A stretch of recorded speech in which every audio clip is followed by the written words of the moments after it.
Hello everyone. In this video, we will discuss about the various structural level of protein like primary structure, secondary structure, tertiary structure and quaternary structure. Without any delay, हम start करते हैं. Protein structure. Protein are unbranched polymers होते हैं जो कि 22 alpha amino acid से मिलकर बने होते हैं. इनके 4 लेवल्स होते हैं जो कि हम पिछली स्लाइड में देख चुके हैं. फर्स्टली हम प्राइमरी स्ट्रक्चर के बारे में बात करेंगे. जो प्राइमरी स्ट्रक्चर होता है वो एमिनो एसिड्स का एक सीक्वेंसली अरेंजमेंट होता है. जैसे जैसे इनका सीक्वेंस बनता जाता है प्राइमरी स्ट्रक्चर का फॉर्मेशन होता चला जाता है. इस प्राइमरी स्ट्रक्चर में जेनेटिक इंफॉर्मेशन के थ्रू ये सारे के सारे अरेंज होते चले जाते हैं और एक सीक्वेंस बन जाता है जिसे प्राइमरी स्ट्रक्चर बोलते हैं. इसे हम एनसीसी वाले रूल से देख सकते हैं.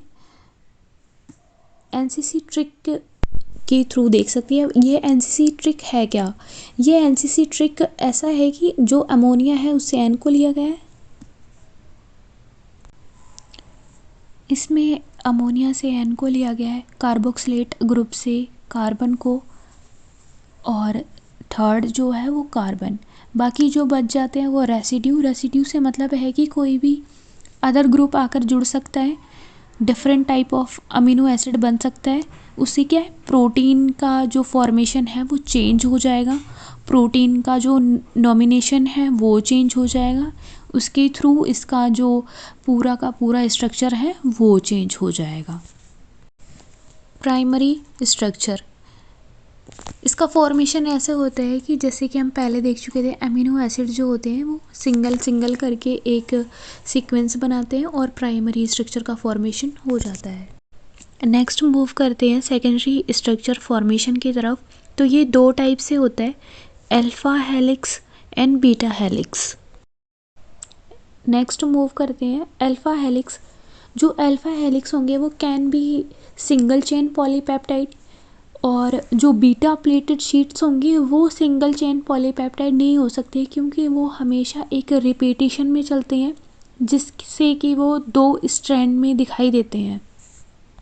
मेन डिफरेंस इन दोनों में यही है, अल्फा हेलिक्स में सिंगल स्ट्रैंड होता है और जो बीटा शीट्स होते हैं उनमें मोर देन 1 होता है. Next territory structure.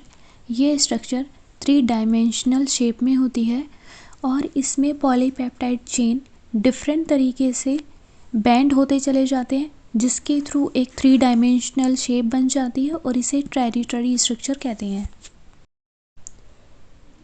Next and last quaternary structure. इस स्ट्रक्चर में क्या होता है, पॉलीपेप्टाइड चेन एक कॉम्प्लेक्स तरीके से खुद को रिप्रेजेंट करती है और एक क्वार्टर का फॉर्मेशन कर लेती है जिससे क्वार्टरनी स्ट्रक्चर का फॉर्मेशन हो जाता है.